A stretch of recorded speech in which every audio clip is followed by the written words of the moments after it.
Following a brutal crackdown by Iranian government forces on protesters, multiple sources told Reuters that U.S. President Donald Trump is weighing options that include strikes on that country's leaders and security forces.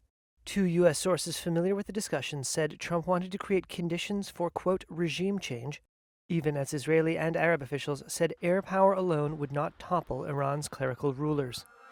Iran's Foreign Office, the U.S. Department of Defense, and the White House did not respond to requests for comment. The Israeli Prime Minister's office declined to comment. We have an armada. We have a massive fleet heading in that direction, and maybe we won't have to use it. We'll see. The arrival of a U.S. aircraft carrier and supporting warships in the Middle East this week has expanded Trump's military options. Trump repeatedly warned the U.S. might target Iran after protests erupted late last year. A U.S. official said Trump has not made a final decision. Reuters spoke to more than a dozen sources who requested anonymity for this account of the high-stakes deliberations.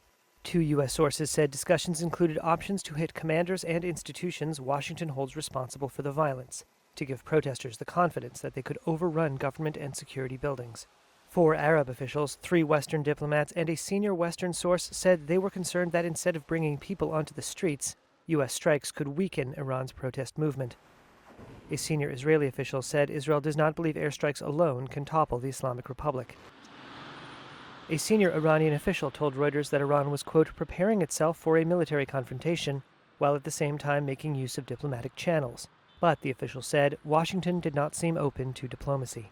Iran's supreme leader has blamed the U.S. and Israel for the unrest and warned Iran will retaliate if attacked. Gulf states, longtime U.S. allies and hosts to major American bases, fear they would be the first targets for Iranian retaliation. Saudi Arabia, Qatar, Oman, and Egypt have lobbied Washington against a strike on Iran. The United States may pull the trigger, one Arab source said, but it will not live with the consequences. We will.